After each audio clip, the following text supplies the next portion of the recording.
more, let's welcome in adjunct professor at Montclair State University and author of Dogs Taught Me Everything I Know About Business, Dan Geltrude. Dan, good morning to you.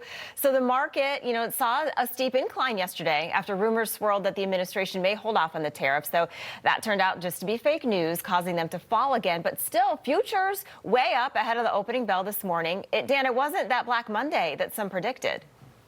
No, it wasn't. And what we have to keep in mind in terms of how the market is going to react to these tariffs is all based upon when there's some certainty. Right now, we simply don't know where this is going to lead. So what is the certainty that is happening that's allowing the market to start to make a comeback? It's that other countries up here, and it's been reported, quite a number of them, want to make a deal. And that is what Donald Trump has been saying. You want to sit down, let's cut a fair deal, and then we can move on. So when that happens, I think we'll see the stock market return to stability. Yeah, it's all part of Trump's plan. I mean, we know he's the art of the deal. I want to now focus on, one country that we're not sure what they're going to do. So the president's levies on China. Trump's threatening an additional 50% tariff on Beijing goods, putting the total as high as 104%. Dan, China's responding, saying it's ready to take countermeasures against a tariff threat. Both the U.S. and China, they're economically dependent on each other. What do you think China does?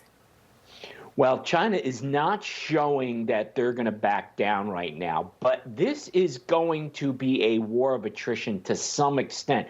At some point, Allison, someone's going to blink. Someone's going to bend. Now, how long that'll go on for, we don't know. So that's where there's a lot of uncertainty. I would tell you this, related to where tariffs are going, the issue with China, that's the Super Bowl. Mm-hmm. When that gets resolved, then I think we're off to the races. Yeah, that's a good point. And you mentioned earlier, one market where the tariffs seem to be working is Europe. The EU is signaling it's willing to work with the U.S. to strike a fairer trade agreement, potentially with zero tariffs. Dan, the administration said dozens of nations are lining up to strike deals with the U.S. Does this surprise you at all? No, because at some point, everybody has to get together and come to some type of resolution here. If Europe is serious about going to zero tariffs, in my view, that's the best place we could be. Let's get rid of tariffs and really have a level playing field where nations can compete to produce the best products at the best price. I don't think Donald Trump has any problem with that. Yeah, makes sense, right?